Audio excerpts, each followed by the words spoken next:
All right, ladies and gentlemen, before we get this episode started, I want to give a huge shout out to our sponsors. Today's episode is brought to you by Fine Touch Painting. Big shout out to my guy Beto Esqueda. He's been rocking with the Half Court podcast movement from the jump, man. Believed in the movement, believed in the vision, and said, hey, I would like to sponsor you guys. So thank you, Beto, for that. Now back to Fine Touch Painting. When it comes to your residence or business looking clean and spiffy, the Fine Touch Painting crew are your go-to guys. You name it, they paint it. You can count on their professional services such as interior, exterior, sheetrock repair, complete power wash, full finishes, and much more. Now, if you have any future projects or you're working on a current project and you would like a free estimate, make sure to contact Beto at 405-905-1466. Again, that number is 405-905-1466. Fine Touch Painting, ladies and gentlemen. Also, today's episode is brought to you by Supreme Barbering in Midtown. Big shout out to my guy Della Tapes, who's been believing in the movement since day one. Supreme Barbering in Midtown, they're going to get you right. Now, if you're looking for that razzle dazzle, that splat, those are the guys to go to.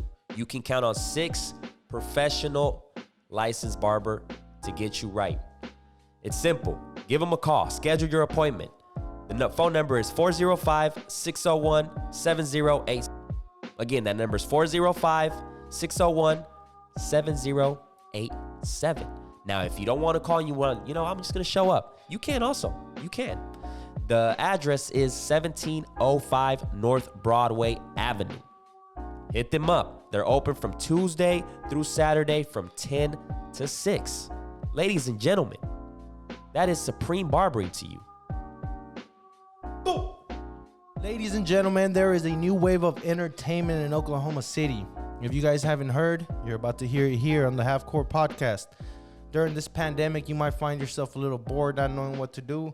So you can head on down there to Q Palace and they'll entertain you. They got music, they got billiards, and that's pool, just, making it sound nice and fancy for you guys. They got tournaments, so if you want to make some little money and show out your skills of pool, you can go in there and get you some money. Entertainment. So go ahead and follow them on social media. They will keep you updated with all the events they have going on. And their hours are super flexible, so you can be there from 11 in the morning to 2 in the morning if you'd like. Those are the hours. Monday through Sunday, 11 a.m. to 2 a.m. So they got the liquor, they got the pool, they got the music. Follow them on social media so you can keep up with all their updates and events. So if you guys want to call in just to see how things are going or whatever before you pull up, you can call them at 405-636-1102. And their address is 940 Southwest 59th. And that's Oklahoma City right there on 59th Southwest. You can't miss it. So for all my Southwest babies that need entertainment, head down to the Q Palace because they got it popping over there.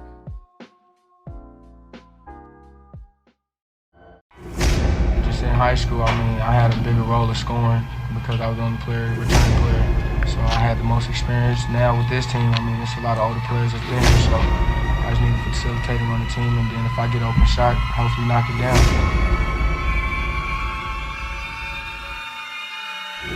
Hey, look, hey, I'm smoking Doja to the neck, I'm on some other shit. They gon' ride for me, how I'm gon' ride for them.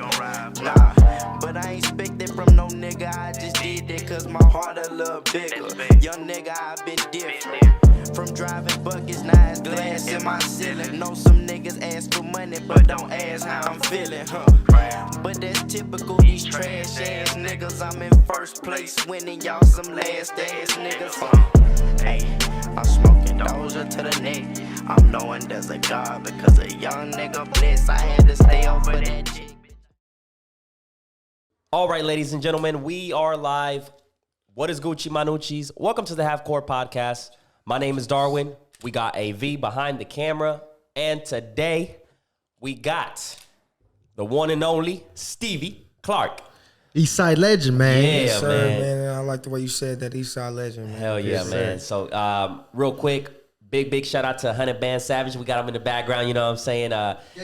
He put this together too, man. So Stevie, man, kind of talk to us about what you got going on And what did you do? Because we know you played basketball, so kind of give us a backstory about that. Well, I went to Douglas on the east side. I still play basketball, but I'm just making a transition now that I got a child and everything. Yeah. And with this pandemic, they sent us home, so just trying to do everything else off the court. So when I got to leave, I got money working for me. Yeah. You guys grew up together? No. How do you guys met? Shit, we really just linked up not too long ago. Yeah. We always all my kids, man. He know a couple of my other kids, and then I just adopted him recently. Always like, shit.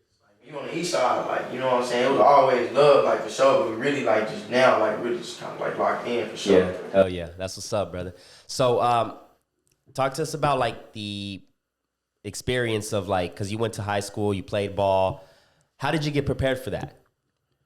Like, this is going back to high school. Like, just grinding. Like, what year was it? 2013 is your graduating year. So, yes, sir. You got 4 championships with Douglas? Yeah.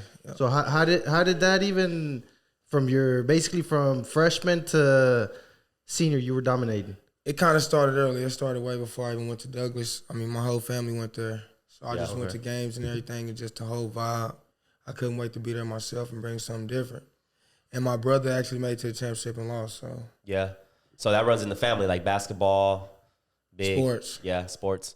Who prepared you? Was it your parents that prepared you to become the player you were? Was it by 9th grade you were already a savage like that? That means you were playing. How old were you when you started playing? Say about like 13, 14. I played football my whole life.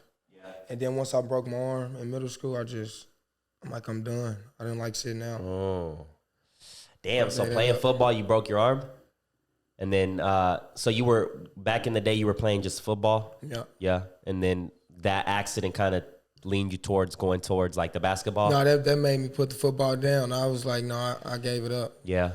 Like, I started playing football and, basketball when my friends started leaving, like, for summer, because I'm like, football is different seasons. So I'm like, where y'all going? They're like, bro, you might as well start playing basketball, hit the road with us. And I was chubby playing at first, so all I did was shoot. Yeah. So at what age did you start, like, playing basketball? Like, all right, I'm going to get into this shit. 13, 14. Yeah. Oh, wow. And that was like a everyday thing from that point on, or was it just kind of like 24 hours straight? Like, I watched YouTube till I fell asleep, Sports Center, whatever I could. Like, that's all I thought. Yeah, to kind of get the information and hell yeah, because I was watching your highlights, man, and it seemed like you had the whole package. It's like the shots, like if I want to pull up from here, like it's going in, period, you know? Yeah. Or if I want to drive, like you were cold with it, man. Like, and it's a lot of time, just like with anything, you put time in with it, you're gonna get better. Yeah, because it's like, especially like you got to go against these big fellas, so you got to find a way to maneuver, you know what I'm saying? So I was watching those highlights, man, and it was like, oh shit. And then I remember. Go ahead. No. I was just like, and a lot of people, like, when we posted the thing that you were coming here to the podcast, a lot of people were like, somebody said that you were the Steph Curry of Oklahoma before Steph Curry was a. No, don't hear, brother. Don't hear, brother. Like growing up on the east side, like real life, like even at Millwood, because Millwood and Douglas, that's a whole little rival thing. Like even at Millwood, like we pulling up from the volleyball line, we wasn't yelling at Kobe, we yelling at Stevie, like real life. Like just shit like that for real, bro. I would, cause I'm graduating class 2013, but I was in a complete different side of town. And I remember when you would pull up at Woodson, the people would be excited, bro. Like Stevie's coming to Woodson today and shit. Sometimes he'd go and he didn't even pull up, or but it'd be like a little town thing. Like, damn, I want to see this fool play today. Like, so that's crazy, man. I would honestly say I started it first because I wasn't just playing in Oklahoma City. Nor was I just like high school, AAU and everything. I won MVP at NBA camp.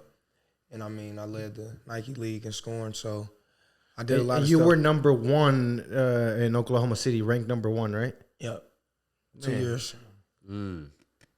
So when you are graduating from high school, you went to what college? Oklahoma State. You went to Oklahoma State? Okay. Yeah. Talk about how your senior year was, man, because that has to be fucking wild. Like, you're a superstar in Oklahoma, and then you got all these scholarships coming in. You're probably thinking, like, I'm about to be rich and like talk about that a little bit. Just that whole year was crazy. I mean, I lost my coach that I had my first 3 years, and he was on me even when I was in middle school. Like, if we could have played high school and middle school, or middle school and high school, I would have been able to play. Like, he wanted me to play, but even in middle school, he made sure I did all the little things off the floor. Yeah. That correlated on the basketball floor.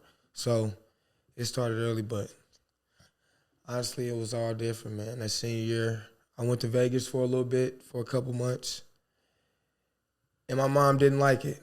I mean, the school was new, but they was just taking it too long as far as with classes and all that. Yeah. When you went to Vegas to go to school over there? Play basketball as well, but just to get on a national level so I can be on the scene as far as like playing on ESPN. Oh, okay. And this is a college level, right? This is senior year of high school. This is like high school when you went to Las Vegas? Yeah. Okay. Because was it Oklahoma wasn't cutting it? No, it wasn't that. It was just like once my high school coach left, it was just like everything was different. Oh, okay. A new coach, and then different system. Like everything I went through to earn what we had got. It was just given to everybody. Like, I'm like, they didn't work for nothing, man. Yeah. Explain that a little more. What do you mean? Like all the work that you had done was just given to school. Okay, my first year, and it was all family and friends. So, and these are my brothers, but it was not easy. I mean, we fought. I had to fight just to get to where I was. And I didn't play, like, summer league games. I would cry not to play. Yeah. And this is in the summer, so I'm, like, mad. Because I'm like, man, I'm finally in high school. I've been waiting for this, like, Star Spencer games, Millwood games, those in particular. So, just getting in the court, like, and putting in the work type. Yeah. It was more of a, like, it just runs through your veins once you fall in love with the game. It's like, I got to get in there, especially if you have a, bigger goal in mind, which is to – go to the big leagues and shit. So do you feel like the generation after you had it easier, or what do you mean by that? Like, much easier because my high school coach, I would say, they said, and this is coming from the alumni speaking, they would say, y'all got Coach Long much easier. Like, he would let stuff go. Yeah. Nor would he let nobody shoot like I did, but I went through everything they went through, and I know what they say when he don't let you do nothing that you don't do in practice. So if you don't dunk in practice, he don't care if you dunk in the game, you got to come out. Yeah. Oh, interesting. So when you made this transition to Las Vegas and you were over there, what was that experience like? I'm sorry, before you answer that, what was that coach's name? Terry Long. He went to Mustang. Terry Long. And they had a team over there too, like Mustang. So he's the one that you won every championship with? Yep. Okay. Until my last year. He passed away like before the season started or during the season? No, he went to Mustang. Like, he went to go coach at Mustang. Oh, he didn't pass away. He just moved schools. Okay, I got you. His son came to high school, and then it was just a lot going on, man. It was crazy. I got you. So at that point, it was kind of like the Mike Tyson thing. Like, once he lost his coach, it was like, man, this ain't the same. Is that pretty much what it was? Yeah, and I tried to do everything to get out there, but I couldn't move to Mustang. Why was that? Couldn't do it? No. My whole family's life on the east side, so. Do you think you'll stay at the east side pretty much the rest of your life? No, sir. I mean, I've been overseas for the past few years, and I like it. Okay. See something different, huh? Okay, so going back to the question on you went from high school to Las Vegas, you moved over there, and what was that experience like? Did you get to play a lot of basketball over there? No basketball at all. I went early to figure it out, get myself prepared for what's around me, to get a schedule and a regimen, because I like to be strategic with how I move and make sure I got order with my life. So I went out there to get everything together, and just like they were taking all day with getting my classes, and then my mom's calling every day. You get your books, you get everything. I'm like, no. About a month go by, still nothing. She like, I'm coming out there. To see for herself, and she didn't like it, so we left. Where did you go from there? Came back home. And then this is after high school, or is this still in high school? Still in high school. So you came back and snatched another championship, or how was that? Yeah, I came back to Douglas and won another championship.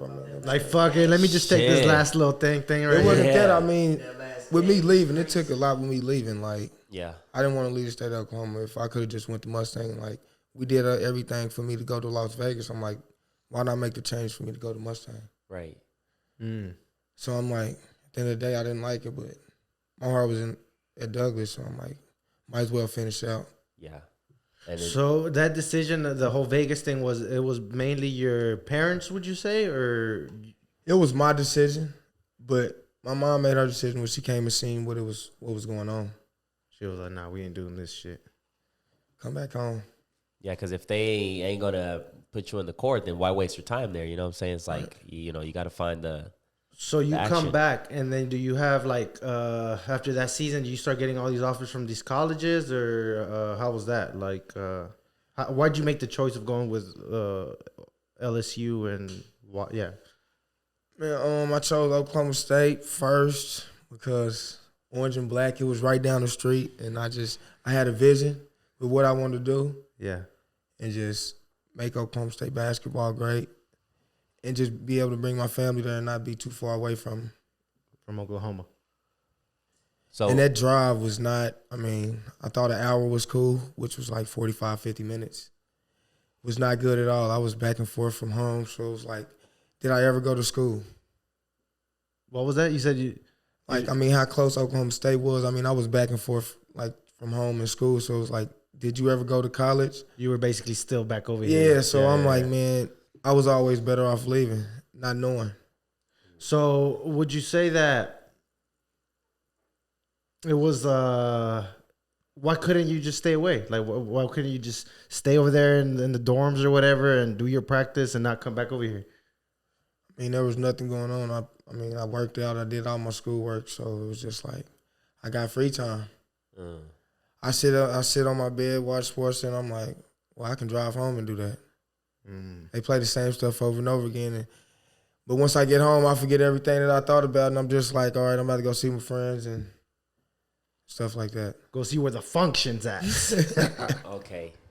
So what other offers did you get besides OSU? UConn, UCLA, Florida State. UCLA, that's a pretty... You turned that one down? That's crazy. Yeah. You could have been over there in Hollywood. I was actually going to graduate early. Damn. I thought about graduating early when my coach left and all that, but I decided to go to Vegas. So it was a thought. I took the visit my junior year and everything. Okay. So you go to OSU. You choose OSU. How many games did you play? How many seasons? I only got to play till December. So it's August, like so regular about school, right? so about 16 games. 16 games? Yeah. Okay. Talk about your mentality during that time. Like, is your mentality all in basketball, or was this kind of divided? It was divided. It was still like discombobulated from everything that went on with high school. And I'm just like, okay, I'm still moving forward. But I'm like, I done had that person that was in my head letting me know what was going on because he prepared me for everything moving forward. Like, it's bigger than basketball. That's never the problem.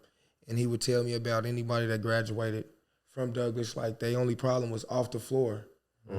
Like what you did off the court. Yeah, and that was always their problem. And then when I went to Oklahoma State, he just kept calling me, reaching out. Like, that was a bad decision, man. Everybody that ever went to Oklahoma State from Douglas, like, man, got put out or did something wrong to get put out. So I was just like. There's a line that Honey Band has in one of his songs. He says, $1 million jumper, but he still be in the trap. Would you say that would apply in a sense to you? But when I say trap though, like, you know, Like the hood, like in the mix, smoking the ganja, doing the. But not even all that. You know what I'm saying? Just being around. Like, I know a lot of people who just grew up. You know what I'm saying? In that. You know what I'm saying? And he got $1 million jumper for real. Like, yeah, and don't need to be around. Yeah, that's why I heard that in your songs. I'm like, would you say that sort of applies to you? I would. I grew up in it, and like I said, growing up, basketball just wasn't my first mindset. I went outside just to have fun, and basketball was something to do while you was outside. And as I got older, I started venturing off in other things, but that stuff kind of stuck with me, and basketball was more so it, but I still had this part of me that I still had to let be, whether it was I had to go spend some time over here. You know, I'm not going to do nothing because I know what I got going on, but just being in the area. Being in the vibe and So all that. yeah, I think what happened there was like you were like into basketball, but in a way you were like, damn, like I want to chill with the family and friends, like you know you. And then not having that coach there anymore to get Right, to tell be you on like, your, bro, you got to sacrifice. Cause that's the thing with sports in general, like, and like dreams. It's like you got to sacrifice, and you need to understand that. But you also need somebody also pushing you to like And make then you understand that. You know what I'm being saying? that young, I think is difficult, man. for Because sure. your head had to be just all over the place, like. Like you're the man, bro. You're the man that fucking. Not only how old that. were you? 17, 18? 16. Yeah, she's 16 years old. You got all this. Yeah, that's wild. And then you got the the college scene too. You know that all it's all about parties and thotties and shit. So it's like keeping that balance. You need somebody to check you all the time because that's a lot of the players do sacrifice that shit, and it's like athletes in general. Like it's a big but they have somebody telling them like, nah, you gotta get to it. You know That what I'm saying? core is big, man, and like I look into LeBron a lot, and as I got older, like and started doing wrong and like just doing more so of me and what I wanted to do, like I stopped watching him, but I'm back on to him because he's been doing this since LeBron 12, 11, but his core of people is big. And I stuck with him. So that's what I was wondering, like how LeBron was able to just be so perfect. Like he's a badass basketball player, and then not only that, like it seems like he has his family life like just all in order. Like LeBron from like in high school, bro, they would interview him. He sounded professional as fuck. So like, did he? Like, has he had the right team around him? Like I want to say, he's a smart guy though. Yeah, if you look at his like he's doing like a thing on HBO where is it the Chop Shop or some shit? So he's doing that with the people he went to high school with, bro. Like he has a picture from like 20 years ago, like the same So people. let's say this during that time, who was in your corner? Like during the whole time you get drafted to play for OSU and stuff. Like who would you say was in your corner? I mean, I had my family, but once I lost my coach, like basketball was everything. And once he left, it was just like I started being defined with everything else that everybody was talking about because I started losing sight of the picture because I'm like, so damn, man, y'all won't let me go here because I know he's going to make sure we good for life.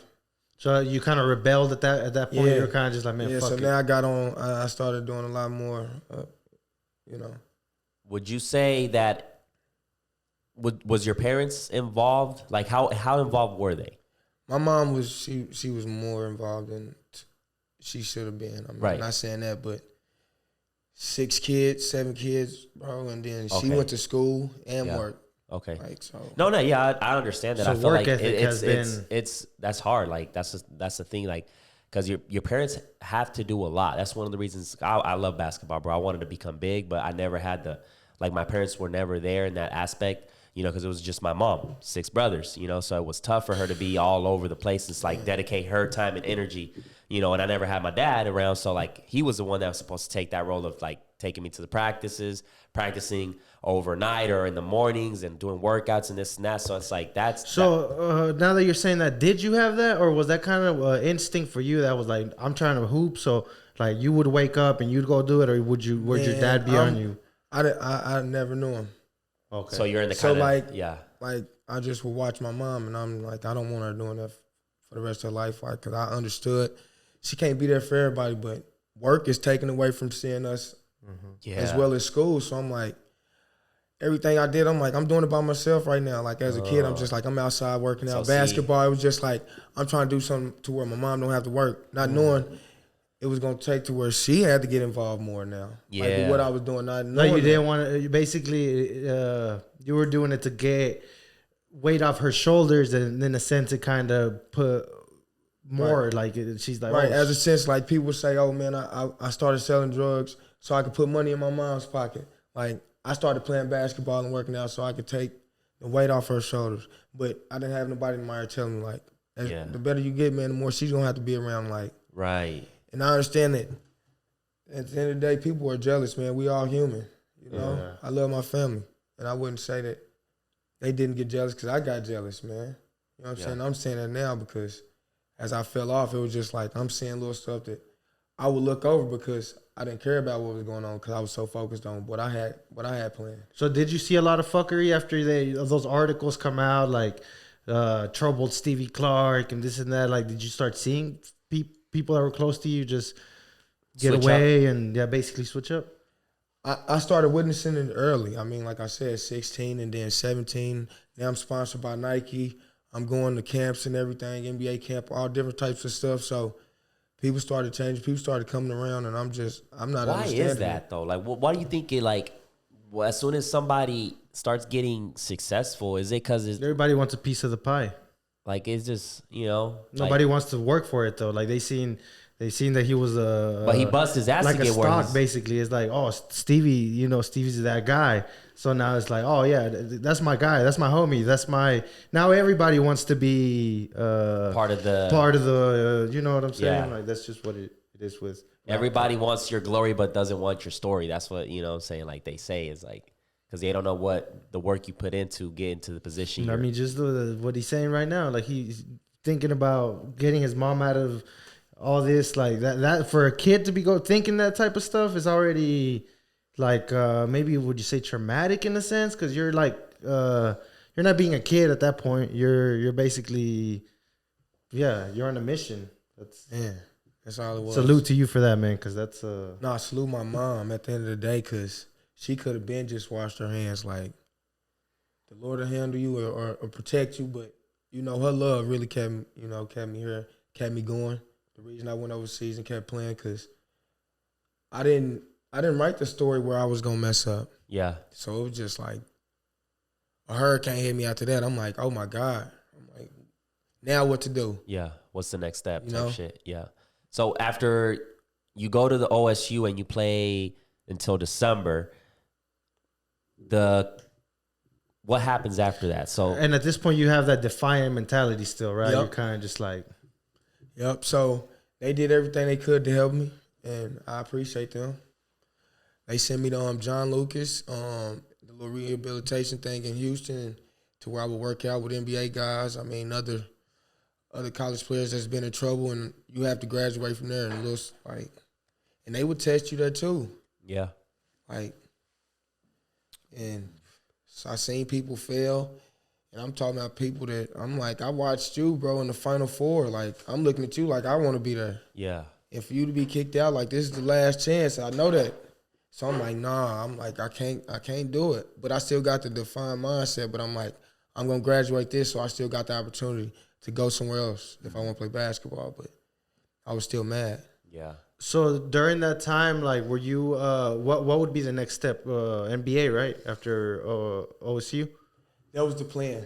But, I mean, I couldn't go to no Big 12 school, and that's where I really wanted to go. I was going to go to Baylor, but I couldn't, so... And that was because of your disciplinary stuff? Yeah. So I took a year and a half off from school, and I went in my rebel mode, man, and just started doing everything that the right people that was in my corner was telling me not to do. Because I'm like, y'all wasn't hearing me when I wanted y'all to hear me, so why am I listening to y'all now? So I'm like, this is taking time, but I wasn't thinking that. So how long would you say that the rebel defiant attitude lasted? Like, at what point did you kind of start humbling down? Like, I would say 3 years. 3 years? Yep. So even when I went back to school, I was still in my defined mode, but it was like, I know I got to get back to basketball because this is what I've been working I'm hurting for. myself. Now I'm hurting myself, like, not even more mentally and physically. Like, you ain't going to be able to do nothing. Yeah. So I'm like, go to school. If you're going to hurt yourself, go hurt yourself in the gym or something. So I just kind of started working myself out of it. And, I mean, it was like getting out of a black hole. So and that's what, because you had what was it, 3.5 GPA, so you were even a good student too. Like, yeah, I had an offer from Harvard. I was going to say that, man. I was going to go to Harvard, but I'm like, I can't focus on school and play basketball there. Because they're all about the grades. School. Because when you're focused on basketball or any college sport, they'll let if you're just there for the sport, they'll be like, all right, you're that good, fuck it, we'll let it slide. I guess what I mean with like bringing up the GPA is like you're a smart guy. You know what I'm saying? Basically, what I'm getting out of this is that defiant attitude is probably what did it, huh? That's probably where you were fucking up, basically. That's it. And I was just trying to prove my point because I felt like the people around me got to a point where they was like, I need some control because they thought I wasn't running anything, you know? Like, just the more work I put in, the more blessed I was being, like, to be able to bless people. Like I said, I got sponsored by Nike. I'm being able to do whatever I want. I mean, went overseas for the Olympics and all that. I mean, I had a good time. It was a great time, seriously. So you are done with OSU. After that, did you get sent to a rehabilitation? Yep. In Houston, you said? John Lucas. Yeah. How long were you And there? that was after the third strike you had or whatever? 3 months. 3 months. Okay.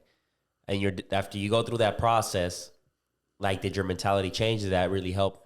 It really did, honestly, and I like John Lucas because he went through everything. I mean, he would tell me I didn't do nothing. Like, I got in trouble for marijuana and drinking a little Just bit. dumb shit, like regular. Yeah, being a kid. Yeah. But he was like, man, I was doing hard drugs, and he was no more picking NBA draft. And I'm with him every day. Like, when he's waking me up at 6 in the morning, and he's making me uncomfortable, you know, to where I'm just like, God. But he's making me realize, like, you messed up. I'm just telling you what you're doing, but the person that I had leading me was the same person doing everything he was telling me, like how he was treating me, and not necessarily treating me in a bad way, but it was pushing me to be better. Yeah. It's a lot of pressure, huh? He was telling you that real shit. Man. Yeah. Like, because I don't like nothing sugarcoating. If I know you're going to sugarcoat it, I'm not even trying to hear you. Yeah. And then if you still trying to tell me, all right, I'm listening to you, but I'm not listening to you. You know, it's in one ear and out the other now. Like, tell me what you're trying to say. Yeah, straight to the down to the chase. So, do you think it's pressure that athletes, like young athletes, they feel like that pressure of like, damn, I got to perform every night, and they end up like, all right, I have so much in my mind that I got to distract myself. So then they start going to the parties and they get maybe caught with some marijuana, and then that shit happens. So do you think it's just the pressure of like, damn, you got to perform every night, or what do you think it is? At the time, would you think it was like some petty shit? Because that's how I would think. Like, if I'm scoring all these points, like, when I'm smoking a blunt, you're going to kick me out? Man, it's more. You need some to relaxation. It's more to it that I won't speak on because, like, I made the choice, you know, and the decision to take whatever came with whatever happened to me. You knew that if you got caught doing this was the possibility. Always. If I'm doing wrong, I know the possibility or the chances. Yeah. You got to, man, because if not, you're fucked basically at that point. If you fuck up and then you still can't accept the fact that you fucked up, that's when it's a real problem, man. So you are in this rehabilitation for about 3 months. You're out of it. Where does Stevie go next? I went back to O State, get my stuff. They asked me if I wanted to come back to school, but I'm like, nah, it was cool. So like OSU? Yeah. They were like, do you want to come back to school to study instead of? No, I was going to get to play basketball and everything. For real? Yeah. And we had went to the tournament and everything. I was just sick, man. He was like, nah, I'm done with these people. Just my defiant, like, mindset. I get on my horse and it's hard to get me off of it. Right. Still, so if they fuck to up, this day? Nah, I'm getting off that, man, because I had to realize, like, I didn't get to where I was by myself. Like, yeah, it was by myself when I was working out, but I had other people in my ear and I was taking their opinions and valuing and using them so I could be better. So at the point where you stopped listening is probably when all this bullshit started happening. You were just like, man, that's crazy that you say 3 years too, bro, because I went through my phase of like, of not giving a fuck, and that was about how long it lasted, 3 years, and I was just like, I gotta do something, man, because. But you're still not even out of it after that 3 years, though. Like that's just the mindset of saying, all right, I'm out of like not listening to everybody. Like, you still gotta get your mental right. You gotta like, fix all the shit you fucked up the past. Your mind's so messed up. Like, even when you know somebody telling you right, you might still just initially, because you've been so used to that for 3 years, like. Your initial reaction is defense mode. I'm about to go. I'm about to go Sunday fun days. Drink me. No, I know exactly what you mean with that, man. Like, coming on, I started as a video director, so I started getting like booked, and I'm living it up. And then I don't know, that defiant mindset, like if I'm late, I'm late. Fuck it, you know, like if I'm, and that right there caught up to me, bro. Like it's like shit. People get tired of the bullshit. Yeah. Not even that, man. Like you do something so much, or be careful what you ask for, you'll get it. Like, and just me being defined, I'm like, man, forget it. I don't care what happened. Like, just how I was acting, because I'm like, y'all didn't care. I knew that they didn't care, and I knew mentally, like, this man was going to battle with me to make sure I was good to move forward. Like, I didn't have everybody around me to do that. So I'm like, y'all didn't care about that, so I really just stood on that to do wrong. I'm like, no, I'm not hearing y'all. And then Trying to prove a point, basically. Yeah, just to prove a point. And to prove a point, I was tripping, like wasted 3 years, for real. But I appreciate my mama, you know. But now I say this to anybody: don't never go against your mama, man. Don't go against the grain. Because as soon as I started that, it was all downhill. Like she telling me, "You changing, son. I'm not hearing you. I'm not hearing you." It's ignorance at that point. You're like, yeah, you know, until you realize when shit happens, And you're nobody's like, gonna know you more. Like nobody's gonna know you more than your mom. So if she says you're changing, that's when it's like, yeah, and I'm changing. It takes you know, for shit to happen, you know, they'll be like, don't do this because it might, if you do this is gonna happen, and then you're like, nah. You go through it and you're like, shit, they were right. Like a lot of shit made a lot of sense when I grew up. I was like, no wonder my mom would tell me this. No wonder my mom would tell me that. And it takes you sometimes time because you're just ignorant at the time, and you're like, being stubborn. Yeah. Like I think that's one thing that as young men, we have a lot of testosterone, and like if you're, bro, it's just normal. I think but like it's you have to realize when it is that check yourself basically before it's too late, because.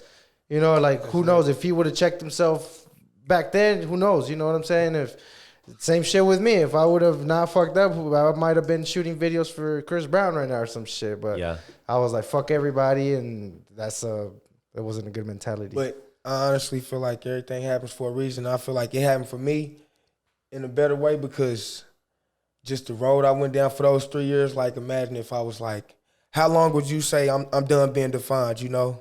And you would have got with Chris Brown. And necessarily, I'm going to speak on me now. Like, if I would have got off my defined mode and just made it to the NBA, because I know I'm going to get there. It's just a matter of time.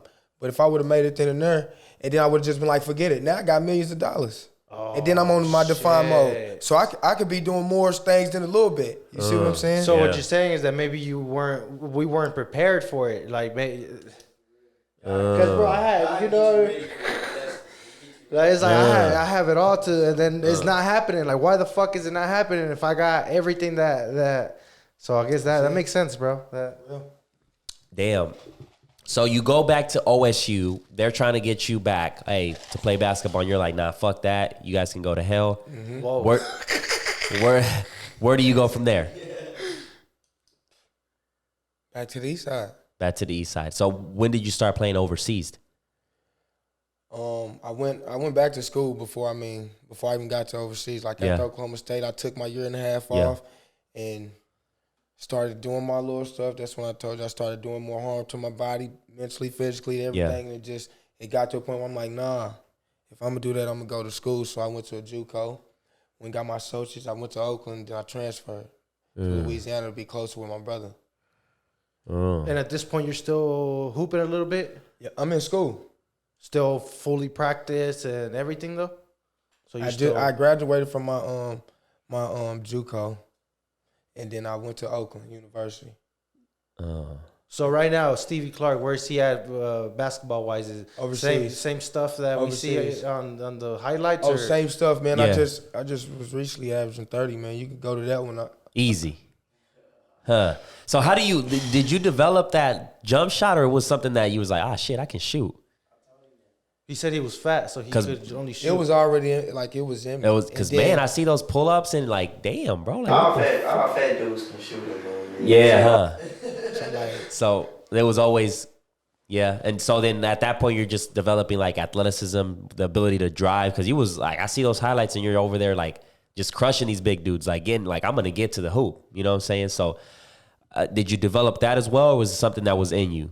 Man, it was in me, but you know, like I said, I spent a lot of time, like not Putting even in the just, work. not even hours on the floor, like hours off the floor watching film. So I know how to move someone to where you're gonna be too off body, man, or off balance. You know, as I would say. Oh, yeah. So the average basketball player isn't fucking with you. You would basically just pull up and. No, I mean, yeah, I say that. All right. Yeah.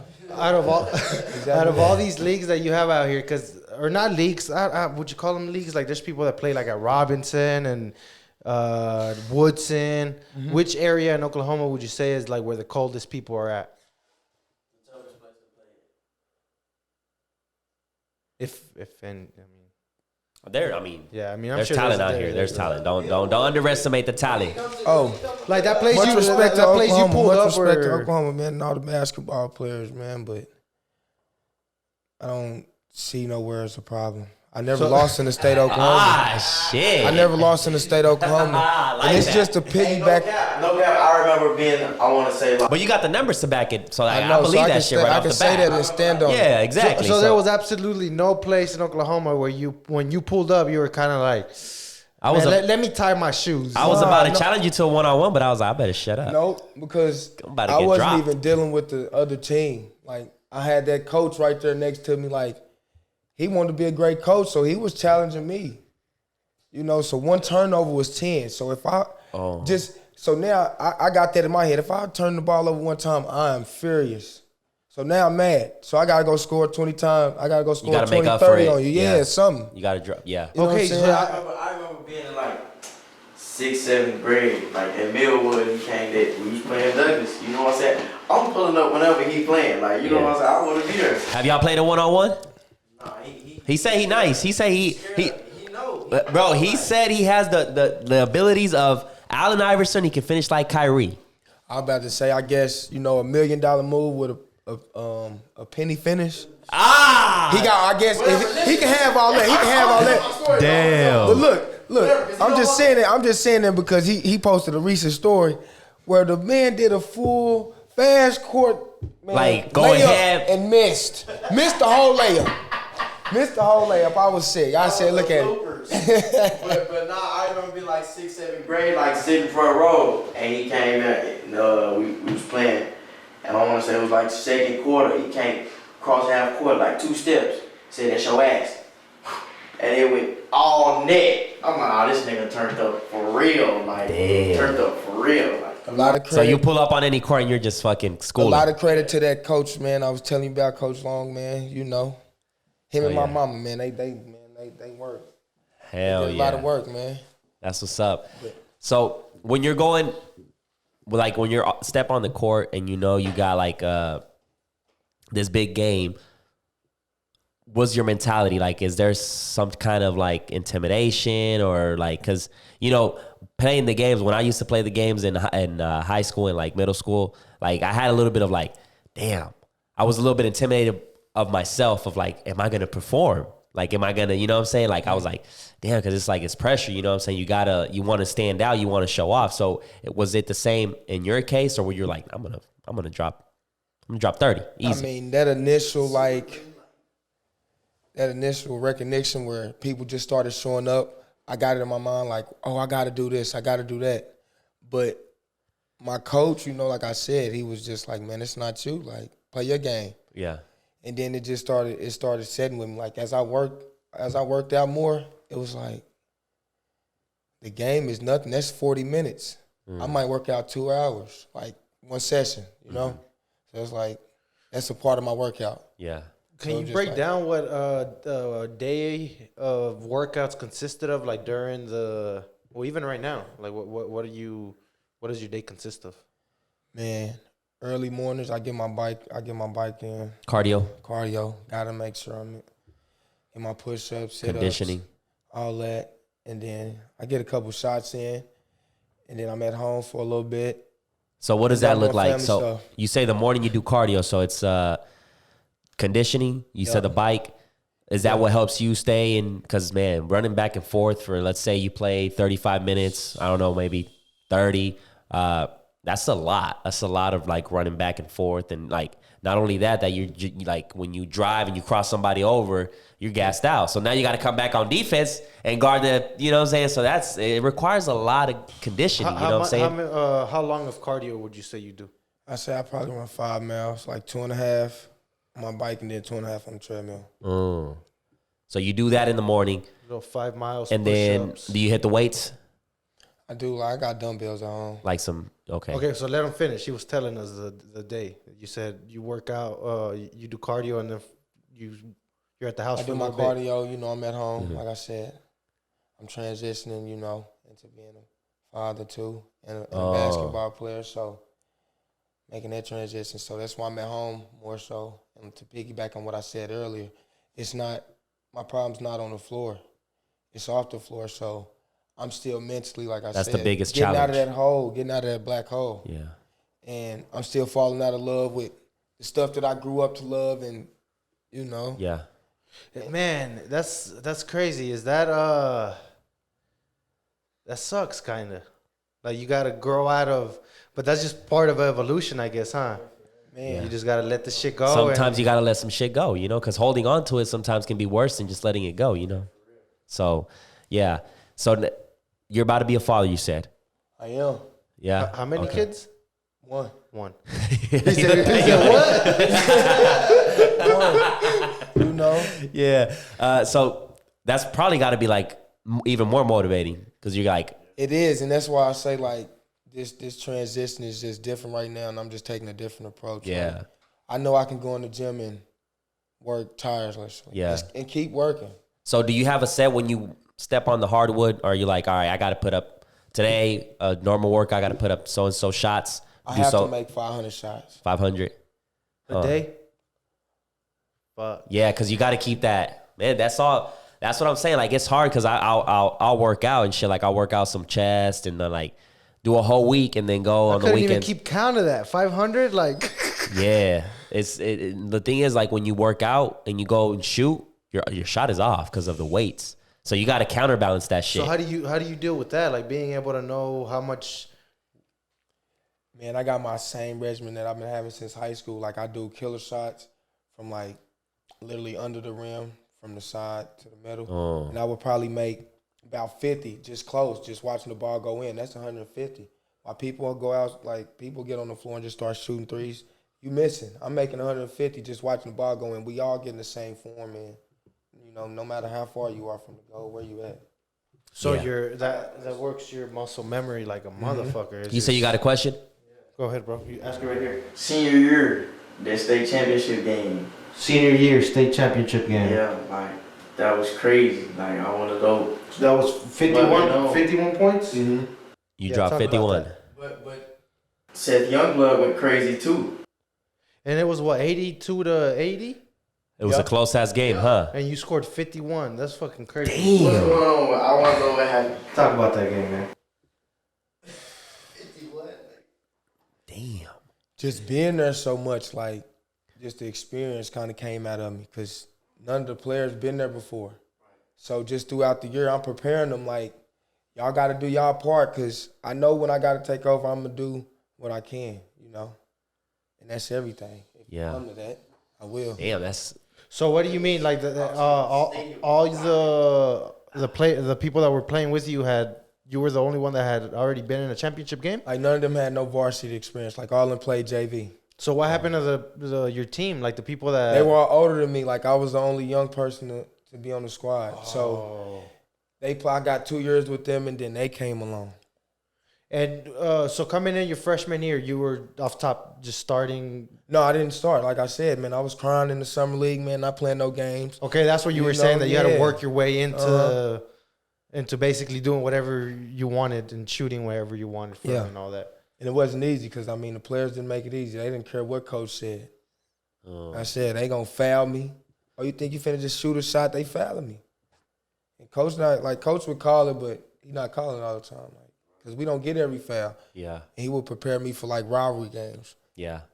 And it's the summer league, folks. Like, our rivalry game ain't till next year probably. You know how the season go. Yeah. And you already preparing me for this. Like, oh, you're not going to get no fouls in this game. So I'm like, all right. Damn. So I'm in practice mad every day.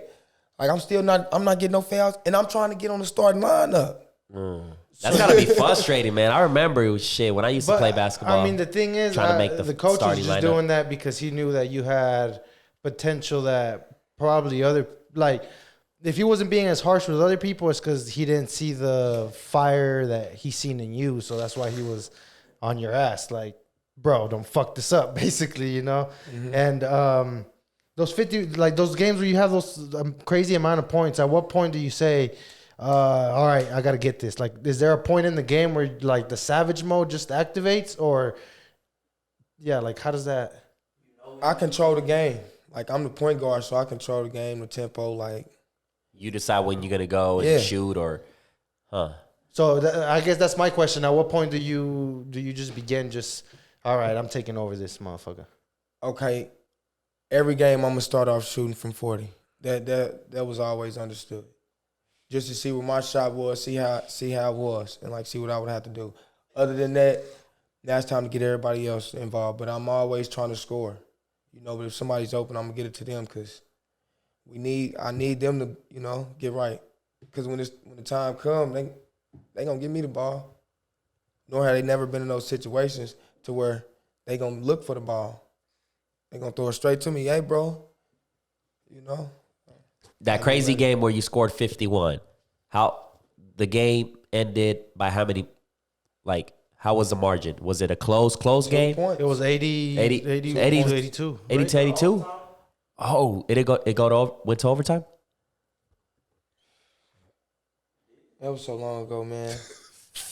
Bro, that's crazy. But that it's you a don't- close game, That's crazy though. that you don't remember like such a. Like if I scored 51 But points, no, I would no, remember no, everything it- about Every that single fucking game. detail, bro. It definitely didn't go into that. But Routine, 50 is routine. the main goal of that was to win a championship, and that's all I wanted to do. So was there a point in that I need to watch this game now? Was there a point in this game where the tables were against you, where you were like, "Fuck, I'm gonna lose," and that's when the shit kicked in, like, because bro, 50 points isn't. I'd be lying if I say that I was nervous the whole time. I was already on crutches. I got hurt the game before, so I was questionable about playing. Like literally, I'm taking ibuprofens, like probably about 6 to 8. You know, come halftime, I'm still taking them because I'm trying to make sure I can play. You know. Point on the court, you'd be like, damn, I'm hot right now. Do you even realize that? Because like we had a boxer, my buddy Alex Saucedo. He's a professional boxer, and he said that one of his fights after like the 4th round, he didn't remember anything.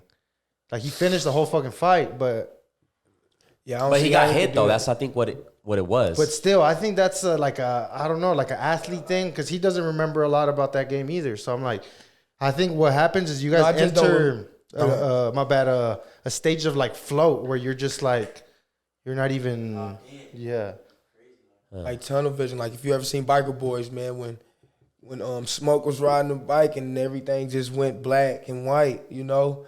But that game was tough, but. And I was never worried, man, not one bit, just because I know I've been there. 3 other times. And I know nobody would ever outwork me. And that's why I never was worried, or to piggyback on what you said, like, was I ever nervous or nothing? You could look at all my high school stuff, man, I'm smiling. And if I was mad, it was because my high school coach was telling me something I didn't want to hear. Yeah. Or something I did wrong, and I know he mad at me. But other than that, I was smiling because I know would nobody outwork me, or you didn't outwork me. Dang. That's quite the history, man. Like, what, 4? Was it 4? Yeah. Damn. So, at one time, you decided to say, like, all right, I'm going to go overseas and see what that's about. As soon as I graduated from my NAIA, Yeah. right here, we went to the Elite 8. And then after that, I just did my little workouts. I had some G League workouts. How much you drop in this game? 23. Light. College was fun, man. Yeah. And then I kind of like going back and thinking about just playing on that. And every game I would play in the NAIA tournament, I would be like, man, I would have been killing the NCAA. But Yeah. it's just like, that's why I would just go hard, man. Because I'm like, at the end of the day, the ending goal was to be in the NBA. The road to the top is never straight. Yeah. You know? The fucking mind is a motherfucker. So if It's you were crazy. to go, like if you would have went full throttle with no mistakes, just discipline as fuck, you would have been, what year would have you been drafted? I would say 14, 15. So that's with, who got drafted that year? Like Shabazz Muhammad and all those guys. Damn. Who's famous, like in the NBA that got drafted there? Shit, I'm going to have to pull it up. You said 14, 15 draft? 14, 15.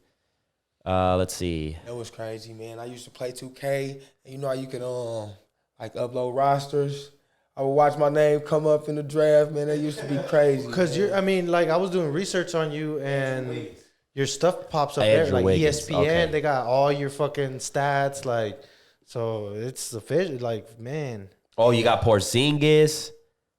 This is the 15. I pulled up the 15 one.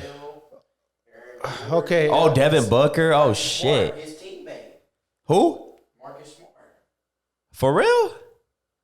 He came out. Ah, shit. Is this D'Lo? Was D'Lo in this class too? Yeah, this was a good class. Yeah. So, man, I know this is a touchy question, but I had people hit me up and they said, what was my man doing that out the car? Like, what was going on that night, man? Were you just partying? I'm about to say I was just partying, but like if Because anybody that sounds know like some me, shit I do, bro. if anybody know me, like I said, it's just like how I grew up. That's just me.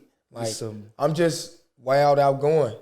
And it's all with good intentions, man. It's never nothing, you know. There's fun exactly, and games. Man. Yeah. So Wow, I had a good time. I'd already been in trouble. A few times. And they were like, oh, you're on curfew. Like, you can't go outside your house, all this. I'm like, I can't do what? I'm like, y'all already telling me I can't play. Like, y'all done already took minutes from me. So I was like, man, I'm not hearing nothing y'all telling me. Like, and see, that's what, when I was reading this article, it's like everything I read was like petty stuff that I was like my man's wasn't out here just doing no crazy ass shit. He was just, I think it was extra. To me, it was extra. I don't think they had to go the extra mile for that shit. like, but the thing is, sports are notorious for that. Like, in the UFC, Nate Diaz's brother got, like, they what is it called? Like, let him go basically for marijuana. And now they're allowing marijuana in the UFC. So I'm like, y'all did all that that's some bullshit. Yeah, I don't know. It's weird, especially marijuana. Like, I don't know why. Like, It's not like it. you could get shit faced. Anything like. You can drink a lot of fucking alcohol and act a fool, but you smoke some marijuana, like, oh, you're the bad guy. Like, Yeah, that's it's crazy, just so man. fucked up with the whole marijuana system and shit. But So once, like, break that down. That night when that happened, what are you thinking? Like, you're like, fuck, man. like no, like I said, I was already on my define like my whole time. Like even before I got there, I was already in my define mode. Like my coach had already left, so my whole senior year, you know, I'm being defined. So when I got there, it was just like I'm not gonna. I told myself I'm not gonna lie to these people, man. So whatever they want to know, I'm gonna tell them. So you gonna fail this drug test? Yeah, I'm gonna do all that. I'm gonna fail it, everything. I'm telling them what I wouldn't. You know, I was scared to tell my coach, but he's like, man, just tell me what's going on. Not knowing I should have been telling him the truth and lying to them. But long story short, you know, they put me on curfew. I got my minutes took, so now I'm furious. You know, I'm in the house. Everybody's at my roommates. They all in the front room, and they like, oh, bro, you might as well come out. We always have a good time when you come. Just knowing me, I'm like, you right. I'm not having a good time in the room anyway by myself, you know. I'm like, okay, let's go. it was one of those fucking moments. And I knew it. I already knew I shouldn't have went out, man. Like, I was already lit. out of it, like literally. When you can fall on concrete stairs and keep going, it should tell you something. You know, I'm like, you were on one, maybe two. oh, man. So I'm like, we keep going. So we get to the first party, and it got shut down quick. So they like, oh, it's another one down the street. I'm like, all right, we all get in the car. I'm like, stop the car, I gotta use the bathroom. They like, no, it's right down the street. I'm like, what's down the street? You know? It's getting late. And I'm like, bro, y'all taking too long. We not stopping.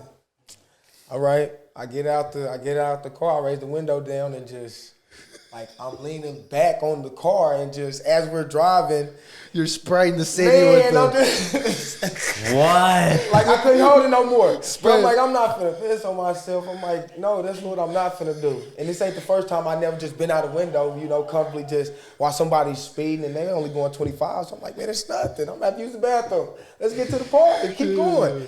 They was like, bro, the police. I'm like, it's too late. And you know, once you you too can't just out stop of it, it's that just mother- like, no, I feel too good, bro. I'm not stopping. And he just rolled by, and it was just like, I'm just like, man. He hit the lights. I see the lights. I'm like, oh, man. I'm getting right as he's coming up behind us, like, I'm getting back in the car. So he pull up, he come to the car, like, come on, sir, what you been doing? He was like, you been smoking? Because, you know, I got in trouble, like, a few times recently. With So he marijuana. knew you when he Yeah, he already knew I was. And I'm like, I know you don't smell no marijuana on me. You know, because I ain't been able to play in no games unless I, like, passed the drug test. So I know you don't smell But marijuana he straight on up me. seen you. Yeah. So I'm like, I ain't got marijuana on me. So if this finna be our problem, let me go. He like, nah. You peed on me, man. You know, it was a cool day. He had his window down, so, man. Ah, shit. He was like, yeah, I'm got to take you in. I'm like, oh, man.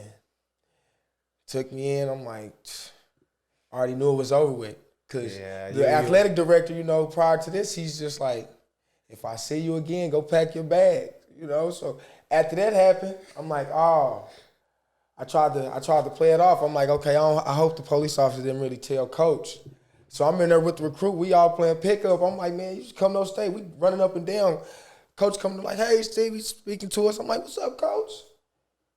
He leave, come back for like 10 minutes. Stevie, get off the floor. I'm like, oh, I already knew what time it was. So you went to jail?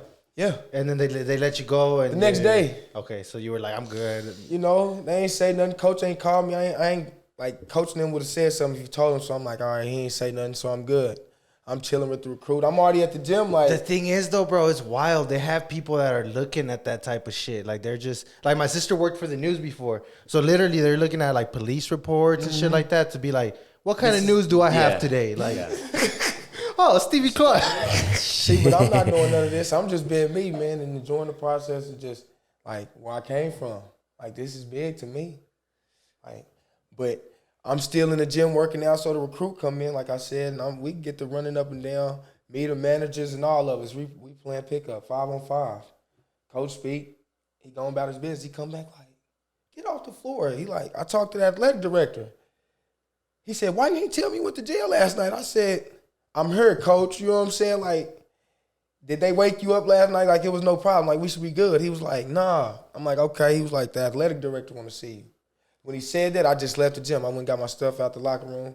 I just left the gym. Like, I'm packing already. I'm like, they called me like, he want to see you. I said, coach, that man already told me, if I get in trouble again, no matter what it is, he do not want to see me. Go pack my stuff. So that was already in my head. I was just like, damn. It's like when you know you're about to get fired, so you just quit. Like, Man, you know, But, like, I'm not trying to cause no problems. Like, hey, man, I took it for what it was. I'm like, all right, man, I messed up. I got to swallow this bullet. It is what it is. So I'm packing. They like, he want to talk to you, man. I'm just like, man, no, he don't. So he called my phone. The athletic director called my phone. He like, Stevie, man, I just want to come talk. He's like, man, I just want you to come talk to me, man, before you leave, man. And, you know, we had our little talk. We talked for about 30 minutes to an hour. what did that conversation consist of? If just some points out there, like, what was the How great the season was when I was playing. You know, and then just everything took a turn when I just lost focus. But at the end of the day, he was still trying to. Yeah, he was help just like, you, he was, basically. and he did. Like I said, he sent me to, Yeah, they sent me to John Lucas, you know? But he didn't tell me this as he was sending me off. Like, now it's reality to him. I'm like, oh my God. Now I'm put out of school. This is finna be worse.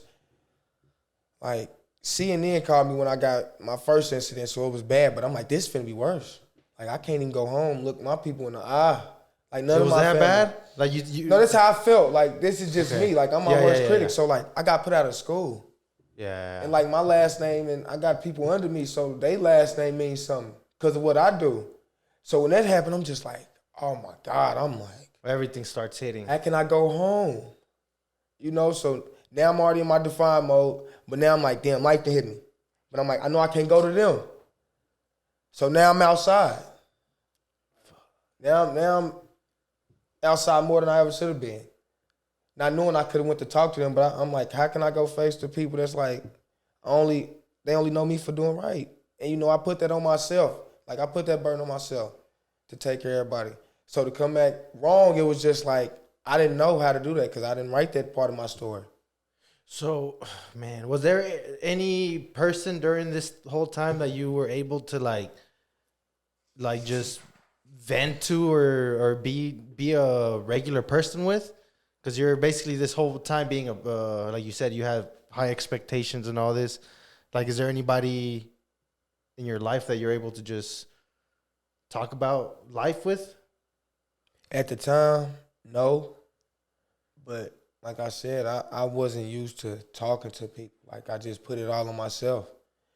So when I failed, it was like, now you got to start talking to people. No, I'm not talking to people because I don't know how. I didn't write that part. So I'm like, was nobody here for the start of this when the thought came to my head? So I'm like, I got to go back to the drawing board and figure it out.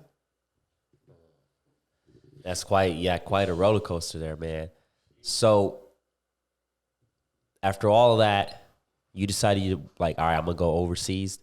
How was that experience? Because like, no, this is it, and I'm not even overseas. Didn't happen until 3 years after this. This is Yeah. all happening, and I'm still a teenager. shit, Yeah, that's damn, Crazy. I'm Yeah. still a teenager, and I'm like, I'm learning. I didn't have no, like, I grew up in a rural area. because We're you're not- just nobody in the rural area is thinking about or believe that they kid is finna go make $1 million playing basketball. And like, I wouldn't put that on nobody. I just know I'm about to go work myself to death, like, to where I can't work no more. you either make it or you die know? trying. That's Type it. shit. That's all I know. That's the it's a mentality. crazy pressure, man. Yeah, That I put on myself. Like, so don't nobody understand it. Yeah, nobody's ever gonna fucking. But I don't talk to nobody because I don't know where people be at mentally. You know, people don't want better. Well, at least where I'm from. Talk about the East Side a little bit, man. Just how it's like and where you see it going. I see it going for the better. I mean, just because my generation, the people that I call brothers and the people you see me around, like from little kid, my brother Dior, A-Dub, all them, like, our mindsets is different and we always want better. And now we got a way out, but it's like we got to be the ones to change the vision for our side of town, like, because most people want to bring you down. yeah, you Even got to when be they know the you got a difference. way out, they want to purposely bring you down. Would you have problems back in the day whenever you had all this like cloud, I guess? Like, did you experience any of that where even the dudes like Boosie was talking about, like everybody's talking about you, the girls talking about you, everything? Like, did you witness that? Like, people just being jealous and nasty and shit? Man, I dealt with it, you know, but not somebody coming to tell me to my face. Like, it would be people coming around. And this would be like somebody that I probably wouldn't know or probably didn't see them around. Like, hey, bro, they saying this. How would you know this? I'm not knowing this at the time they telling me. Like, how do you know this? You know, like, you over there with them. But I'm like, are you telling me this? Are we cool? Come on, hang with me type time. You see what I'm saying? It's crazy. Playing, what is it called? Both Playing sides. both sides. Damn. Yeah, it's quite the round two. But yeah, that was quite the roller coaster, man. To be tough mentally and kind of be like, because a lot of people in your position would have been like, fuck this shit. I'm just gonna work a regular job and just do my, different shit. But you're still with the mindset of like, I'm gonna make this shit happen. And despite what I've been in the past or the decisions I made, I'm gonna make this shit happen. You know what I'm saying? So like, that's gotta be quite, and I don't even got to ask you this question because I'm pretty sure you got this from your mom's side, the toughness mentally and like, Oh, yeah. you know what I'm saying? So it's like, it's crazy, man. It's crazy. So going back to like the basketball shit, like this right here, how long did you do this and you played for this team? You get your little refill. What team you talking about? This one right here, the LSU? Man, 1 year. 1 year? 1 year.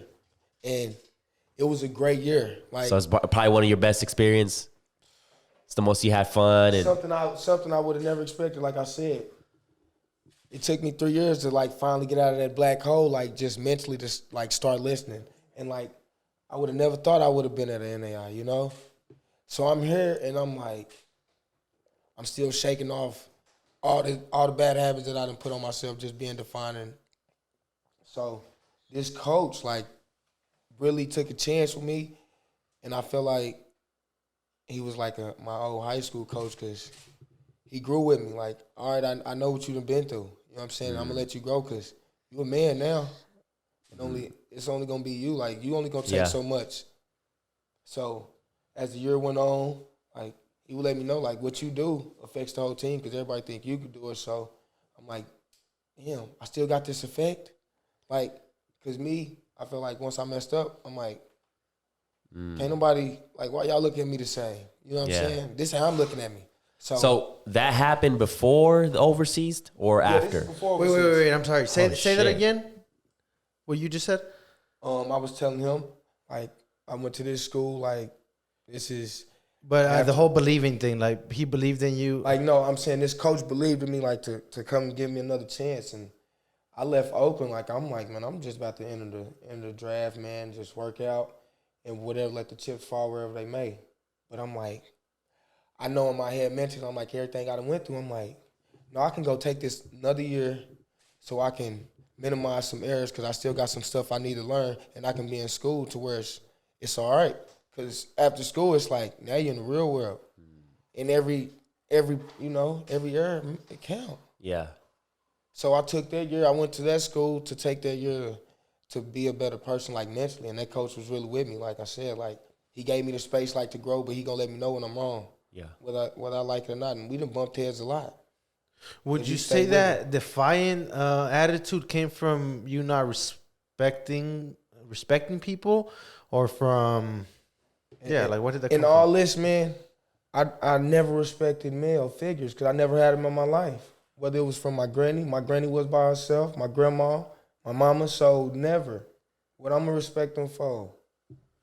But I had to learn, like, it took me to learn by myself, like, it's not necessary you take this out on these people because they have nothing that's going on with what didn't happen to you, but where you trying to go, these are the people you have to respect. You know, I was always respectful, but like I said, I got into the define mode where I stopped not speaking on it. Now I'm speaking on it. I'm still smiling. That makes sense too. Like if you never had a male, I guess, figure, then anybody that tries to tell you something is like, what the fuck are you? Mm-hmm. So how do you think that it's a lot of males being raised by women without that dad or male father figure around? How do we get through that, like, as a community? Like, how do we become man without having man around, I guess? Man, how many heart-to-hearts do you have with your brothers? Like, you know, and I'm still learning this. Like, I was just telling my brother last night, like, we got to be able to converse on a more emotional level. Like, you know, what's going on with your head. You know what I'm saying? Tight. Because if you lash out and your brother like, nigga, I know you, but you lash out, you like, nigga, what's up with you? You know what I'm saying? Like, there's something really going on. But you wouldn't know because you ain't talking to your brother. Like, you know, it's always, hey, bro, come play Madden. You know what I'm saying? Come, exactly. Let's go out. Let's go have drinks. Let's go sit down and chop it up. What's going on with you, bro? How you really feeling? Yeah, true. So talking it out, being vulnerable in a sense. Yeah, that's true. Because if you don't know, the only way, your brother might know something that you don't know. You know what I'm saying? You might know something that your brother don't know. You know what I'm saying? Now, both of y'all know what y'all know, and we go take this to your other brother, and if 5 of us together, we can all gain something from each other. Man, bro, that's crazy that you say that, because there was one night I'm chilling, getting faded with some friends, and one of the homies was going through some shit, so he finally brings it up, and then another one of the homies is like, bro, you were going through this shit, like, why didn't you tell us, you know? And the homie was just like, I don't want to bring that to, you guys have problems, I don't want to bring more problems. And what he said was like, I may not be able to help you right there and then, but then now it's 2 heads on one problem, so it's more likely for us to figure it out than if you're just thinking about that problem and you're already clouded with emotions and shit. So That's what's up, bro. Like, how you don't have time for that? You know what I'm saying? Like, you around your brother. You know what I'm saying? So much. Like you got time, you got time to play the game, whatever. Like, why you playing the game? Talk to him, bro. What you on? Your head straight? Like, for real? Because you can be around your brother and he's really... The thing is, man, it is tough to even just make eye contact and have a conversation. Like, most people avoid that. Yeah. I guess it's uncomfortable, but I feel like it's because of just like the society like we grew up in, like as a male. You gotta toughen it up and shit. Yeah, like especially like in the environment we was raised up in. Stop crying. Yeah, like for sure. Like you can't show no weakness because they gonna prey on you. You know what I'm saying? But now, like, as far as everybody growing as spiritual beings and everything, like, we do need to connect with our emotions. You know what I'm saying? That's a very important part of humans. I think we're realizing that we fucked up. Like that's just... Some of the shit we was taught was wrong. Seriously. Yeah, man. And like, you don't even have to necessarily be aggressive because if you're around your brothers, it should never be anything. Like, you can be whatever around your brothers. You know what I'm saying? So we got to be able to at least talk to somebody. And that's why I go to my brothers because I'm like, I'm around them so much. I trust them with anything. So they going to be the ones I go to talk to. You know what I'm saying? And I'm still weeding out people that I can't mentally talk to. If I can't make you uncomfortable, if I can't tell you when you're doing something wrong, if we too grown, bro. If you doing wrong, I can't be around you because I know the wrong vibes and what you put out. You know what I'm saying? Because the littlest, the smallest thing can bring out negative energy. Whether you driving fast, you know what I'm saying? And I had to learn that because that's my biggest problem. Like just thinking I was on top of the world, you know? And like just being to myself, man, I totaled probably 5 cars in high school. None of my brothers would know that. They just see the good stuff like, oh, damn, brother, you got a new car? No, I don't got a new car. I just got another car because I need a car. Like, Mom made sure I was straight. But I'm putting my family in the hole too because now I'm going downhill, you know? Man, the whole defiant stage, I think, too, it comes from, like, us being mad about the past. So one thing I've learned nowadays is to not be mad at, I guess, like, for example, my parents. Like, sometimes I think about it and I'm like, man, like, why didn't you think of this, you know? But then I'm like, man, they were probably not even, you know, they're trying to just provide. And when you say think of what, like, why did you think of? I guess just like if I had a kid, I would have went this way about it, you know? So I think a lot of times we blame like our surroundings, our past, I guess. But we have to forgive, I guess, is what I'm saying. Like forgive and then not get mad because then that's when we go through that defiant stage of like it definitely, you're basically bitter. You're like, fuck the world, fuck everything. When you dwell on the past, you're just not gonna, you're not thinking about the future, so you stay stuck. So that's a big thing. Like whatever happened in the past is in the past. Take your lessons, learn from them, and move forward. Like what's gonna be the next move? Because it's like, there you go. Yeah, you don't want to live life with regret because that's the worst. You go to a fucking like what's it called, the old homes where the old people live, nursing home, and you go and you ask all those people like, is there one? Do you have regret? I forgot where I heard like if you that's where like the most dead dreams are at, like in a place like that. Yeah, so it's like, go for it. Take the big risk. If you know, if you're gonna go for something, take the big risk. Because I'd rather take the risk and then say I did take the risk instead of saying, damn, I regret not taking the risk. You know what I'm saying? And I feel like coming from where I come from, though, that's kind of like an advantage we have because we don't really like. You don't got nothing to lose. Time, yeah, that's what I'm saying. We don't really have time to like look forward. At this point, it's just like. You gotta do what you gotta do. Okay, I'm gonna put it all on the line. Exactly. Every day, like, exactly. You know what I'm saying? And then I think you know, being, you know, growing up in the hood and like in the tough areas, it's like that also like thickens your skin to be like, I don't give a fuck what people think. If I fail, I'm gonna learn from that, but I'm gonna go on to the next thing. You know what I'm saying? So that's a big one that really helped me too, cause shit, I grew up in the hood too, and it's like I didn't give a fuck. Like I'm gonna do it. I failed. I tried music, bro, and I could have been something, but I was like, fuck it, I'm gonna move on to the next. And I kept, you know, going, and it's like you got to do it. You know what I'm saying?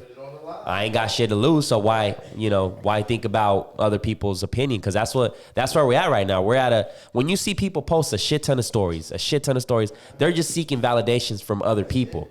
That's what it is. Like, why do you have to post your whole goddamn story? Why do you have to post the whole, if you went to Cancun, if you went to fucking wherever? Yeah, that's what I'm saying. Like, Why? especially You're seeking especially validation. Like in the music though, like in the music though, like how all these rappers put all these guns in their videos and shit. Most of the time, the guns don't even be there. Like, you know what I'm saying? We was in my video, we was sticked up. You don't see no guns in the video. Exactly. You know what I'm saying? Like, it's just, I don't know, like, it's just different. We live in that, like you should be validating your own self instead of seeking other people's opinion. And like Dizzy Wright said it, so much technology, but not enough communication. I love Dizzy Hey, Wright. man. Wow, I was saying that. I didn't think nobody else listened to that. That's my favorite I rapper. ain't no lie. It's crazy you said that because I was just Stevie like, kind of looks like Dizzy You now. was talking about posting a lot of stuff, man, and I would just be looking at people's posts, and I'll be like, everybody out going out of town, man, y'all can't even go out there and get on the girl. Like, you niggas ain't even talking to girls. Y'all still socializing to the people you. I said, oh no. I'm like, come on, we're man. here. We're doing like. Hey, I'm the same everywhere. It's gonna be something around me every time. Believe that. Yeah. Like, It's gonna be something Even when I around went out to Cali for my birthday, like, I didn't get a lot of pictures or videos, but I had a great fucking time. well, I went to Cancun, bro. I went to Cancun. Boy, what I don't. I didn't post shit. I didn't post like probably 1 or 2 posts out of the 4 days. When you having fun, Yeah, you don't even I'm not worried about it. My phone was dead like the whole time I was down. I would ask call my mama, my dad. We just forget like those, like sometimes you just forget about your surroundings and you're just more worried about showing off for the people you have instead of Being stuck learning in the, like what's the LA culture, you know, for example, like what is the LA culture, what's the people like, let me meet people from We're here. gonna have to we're gonna have to like train ourselves to stop doing all that dumb shit. It's just Because I think what happened is like social media came about, so we started developing, like you said, all these bad habits that we didn't even realize. Like I heard a saying, somebody said social media gave everybody a voice. it did. Now, like, cause even like back then, you had to go get these music, like all this music and all these videos from the labels. You know what I'm saying? It wasn't so direct to consumer. Like, so now like everybody has a voice and an opinion, and some people let that get to them. So, like last time you were here, you were talking about we're talking about internet stuff. You said that Stevie, the timing. You said timing. So, would you say if social media was like as popping as it is now, back then you would have probably had all sorts of STDs and shit. The first shot off top, you coming from 40. I don't even care about social media, bro. Like, I didn't get to where I was by being out or nothing. Like I said, I spent my whole life, man. Like, I eat, sleep, drink basketball. Like, that's all I thought about, man, for real. It was genuine, but I'm just saying, like in this moment in time, and all these cameras around, you know what I'm saying, with all this ballers life shit, like, your shit would have been. I guess what Honey Band is saying is if like those blogs and all those pages were existed, you would have been like the cover of all those motherfuckers. Yeah. Saying no. Like, I went to Ballers Life, All American. Like, I got all that. But what I'm saying is that didn't matter. You wasn't focused on that. No, I was focused on all that. That didn't matter. You see what I'm saying? Like, literally. Ball. I went to Ballers Life. I went to NBA camp. Okay. Before my coach, you know, I'm super focused. This is before my coach left. You know what I'm saying? Before I started losing focus. Okay. Like, I done won 3 championships in a row. I done got Gatorade Player of the Year, everything, MVP at NBA camp. Like, you couldn't tell me, like, you couldn't line nobody up, resume up with mine to tell me, like, you'll just be like, if you look at the numbers, you're like, I want this kid. Because even from percentages and all, I was on point, but it didn't matter. I got you. You know what I'm saying? Like, nothing I did. I just felt like I'm right at the finish line with, like, somebody holding me back. Like, you know how you work out with the little running thing? I just felt like somebody was holding one. Had a rope and was pulling you back and shit. I did everything right. Yeah. Literally. So on top of thinking all that, and then, man, it's a lot go through my head that I don't get to say. And I can't believe y'all got me on here talking like this, man, but I appreciate y'all. No, I appreciate you, Nah, bro, man, for thank coming you, through and bro. like opening, That's because a lot of people don't do that. We go back to the social media thing. A lot of people don't like to open up and keep it 100. You know what I'm saying? Because it's just like a lot of people like to show off something they don't got, like a life that they don't got. Hey man, so it's one of those things with you, bro. Like, You know I am, brother. trust me, bro. If a kid that's looking to go bigger and sees this, bro, they can learn a lot from this shit. You know what I'm saying? They can learn a lot. Because there's so many people that, including myself, that I'm like I've mentioned you in the pod in like 4 or 5 podcasts, and you know, I'm from a complete different side of town. I'm like, Stevie Clark was that guy, you know, boo, boo, boo. So it's like people wonder what happened. You know what I'm saying? Then so that's awesome that thank you for giving us the interview to tell people this is what happened. You know, and then the crazy thing is, and I already know I'm probably speaking for you a little too much, but this is not the end. Nah, it's not right. That's why I tried to correct him. This is just the beginning. That's why I tried to correct him. Like, I'm still that. Like I said, I was just overseas averaging 30. Like, and the vibes over there is just the same as being over here, and necessarily it's more because I mean I'm being paid for it. Everything's paid for. I kind of hate I had to come back. I don't like paying bills. You know. Yeah. I was overseas. Everything paid for. Now I got to pay bills. Yeah. You know, just it's like it takes the focus away from basketball. It's like they want you like, come overseas, we'll take care of everything. Your focus is only basketball. You know, and that kind of helps out because you're like, shit, now I can work on my weak spots. Really, man. I ain't got to worry about the light bill and shit. You know what I'm saying? So it's like, yeah.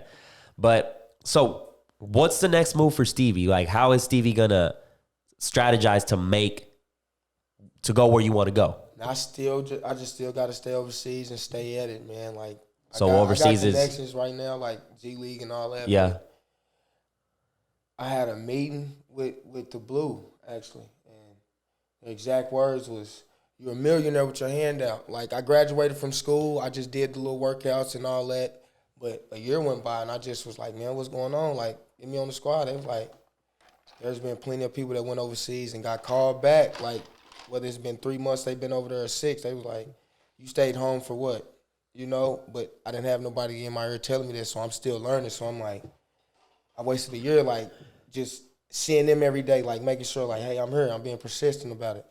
They don't mean nothing, you know, because they like, we got people over there still playing basketball, you know. Yeah. So I had to go overseas, and as I got over there, I'm like, man, I miss this, like, just the vibes, man. Yeah, like, totally different culture too. It's just what part of the other side you were? I was in Southeast Europe. Europe? Yeah. What part of Europe? I was close to Montenegro. It's like a place called Bashkini. Is it close to what? What is it close to? Montenegro. Is it close to like Spain or some shit? Like what is Russia. it? Russia? Yeah. Close. Oh shit! So you're way on the other side.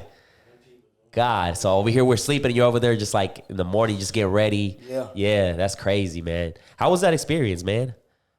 Just being over there and like being like, damn, this is different. It was different. So like, just where my mind was, like, I'm just now coming out of my black hole, like, where I'm like, okay, I'm ready to listen, but I know I'm gonna still have my fallouts where I'm just gonna be like, no, I don't want to hear nothing you got to say, but this is my step forward, you know. So I just went over there. I'm learning. That takes a lot, bro. It's probably like a lighter feeling now too, huh? Because you're spiritually better. Man, everything, man. I just felt lighter as a person. I don't know why my body felt lighter, just everything, man. And it kind of you took a weight off. Now I'm like, I'm trying to learn their culture and all that. Hell yeah. And it's one thing I learned over there, Unyam Tusu shit.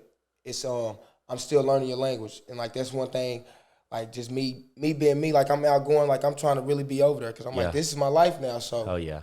Hey Stevie, every time I come out my door, so I'm just like, no, the crazy, I'm with the people. Yeah, no, and then if you're in an environment that you love and shit, that's gonna make the whole process of basketball even better, you know? Because it's like, you don't gotta worry about shit. You love being here, so it's like, it's not like being like in the hood where you don't want to be, like, you trying to make it out, and it's like, damn, when basketball is done, then I gotta face this dark side of my life, which is, you know, being in the hood and shit. So it's like, that's good, man. I'm excited to see the progress in the journey, man. So let's talk about something real quick.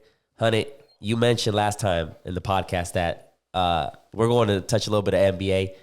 The Celtics, we're going to the finals. Do you still think that? Do you still think that? Are you sure? Honey bag, come on. Are you sure? Did you just see what happened? I didn't know that bullshit was going to happen. Bro, I was like, I was in a big fan. I'm going to be 100. They're not that good, though. Well, looking at it in paper, obviously they look amazing in paper, but they beat Miami by like 2 points. I feel like without Hero and fucking with Harden and KD, it'll work. But when you bring Kyrie in there, it just kind of fucks. They're ball hoggers, bro. It just. What do you think, bro? What do you think? Kyrie a winner. I just want to let's put this out there. Kyrie's a winner. You talking about Dame? Oh my, that nigga song.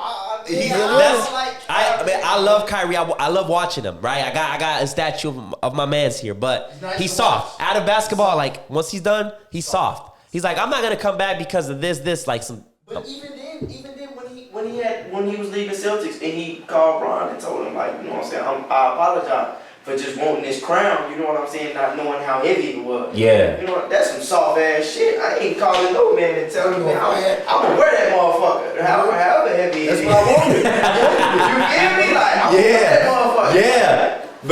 But I think what the problem with Kyrie is like he didn't realize how much weight was on LeBron's shoulder until he was put on that weight. Man. He was like, oh shit. Like being Bron is unique. Like nobody, like not everybody can do that shit.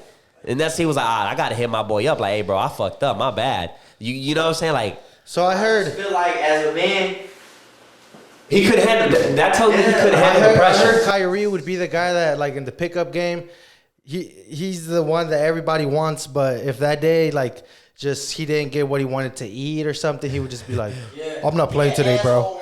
I'm not playing today, bro. Yeah.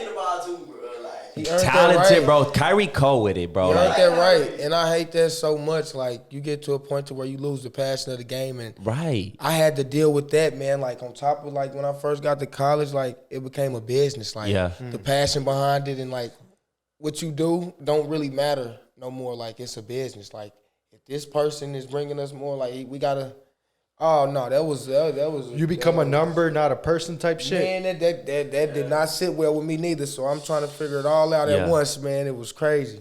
Who's your favorite player? Myself. Yourself? So quick with that, what you just said. Man, I believe it. This is a controversial question. What's the NFL dude? Who? Kaepernick? Yeah. So he basically kind of same shit there. He's kind of like, I'm not about to defiant, kind of. I'm not about to play for this shit. Like, you guys are. Is that what you mean by that? Like, there comes a point where you're like, I'm a fucking. Okay, let me put it this way. I feel that sports is kind of like a circus in a sense. And you are, and I was just telling my brother. That's what I'm saying. It's controversial. Your life is structured, man. When you play basketball and, like, the higher you go, your life is more structured. Like, you really don't have time for you. Like, you can't be you. Literally, you wake up, you got to go to practice. Now you got to go to class. Then you got workouts. So you have no time for yourself. No time for yourself, so you really get to losing yourself. You know, in the sense to where you you lost. Have to go be you. Like, I'm not used to being somebody that I'm not. So, man. And then I can only imagine if I don't want to play, bro, I don't want to play. Like.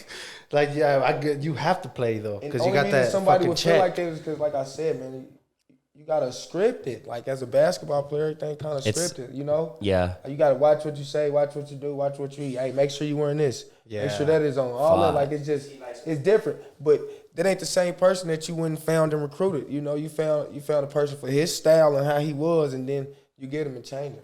Yeah. But you got to select few that's exceptional, like LeBron James, you know? And then they take the image because they like, I know what I stand for, but I still want to be different. So they think like, oh, he's setting the tone. No, this is just something that I always wanted to do. But y'all changing everybody that should still be straight that ruin a lot of stuff, man. And basketball is one of those sports that kind of like put you in that spot. Like, you know what I'm saying? Like football, like, niggas wear pads and helmets. Like, man, most girls don't even know who them football players be if they see them in real life. You wouldn't even know. Like, you know what I'm saying? You wouldn't even know for real. Talking about numbers. But basketball, like, it'll put you in that spot. Like, Especially like with him being a point guard, you gonna dribble the ball. Like, you know what I'm saying? Yeah. Like, I just feel like. Why number 5? It's tough. Why number 5? My brother, my older brother. And it just stuck with me. Like, my first few. What, did he wear number 5 when he used to play? And he was like, I'm going to do it. He went to Douglas and wore number 5. Like I said, went to the championship, lost. I'm like. He went to the championship 5. And lost? He did. Yeah, he did. And this was. Do you clown him for that now? Oh, every time. I can imagine that shit talking. Oh, fuck. Like, shit. I got crazy, 4. What you got? It worked out, though. Like, I gave him the first one because the team that they lost to, we actually got to play my first championship. Yeah. So it was crazy. But they had Daniel Orton, like, you know, they was pretty big, you know. So your brother's, is he the same height as you? like an inch taller. Taller, 6. Yeah, man. I'm Yeah. like, why I couldn't just have a 6 on my resume? That's what I feel like. I should have had just 6 foot. I'll be straight. 5'11". Yeah. They see that 5. They see that 5 on my stuff with my stats, and they just put me to the side, man. They And like, you know, females nowadays, like, they required in the resume. They required. I'm like, bro, you know, this is bro, like this is a fact. Like the average male that's 6 and above is about 16%. It's a very small number. You know what I'm saying? That's probably why they want That's the. what I'm saying. But- females really on their line. They like short niggas.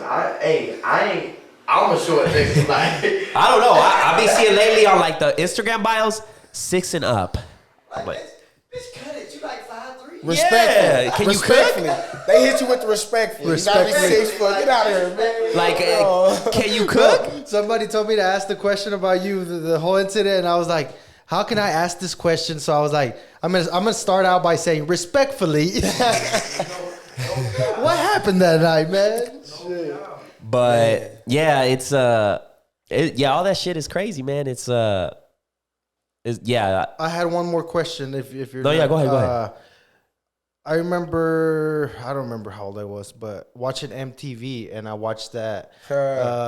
What was it, Through the Net or Nothing But Net? Nothing but net. Yeah, that's where I first seen like MTV was in this dude's house. That's what I'm saying, man. Like, I'm a teenager, and this is where I'm from. You had and it's happening and to you're me. like, Bro, you had Yeah. It's boxes. too much. Boxes of like medals and It's too fucking- much, man. It was just too much. Like, Yeah. and I was great in football, so like that was another reason like people came to watch me. Like they're like, he's good in basketball. I don't believe it. Like he been playing football his whole life.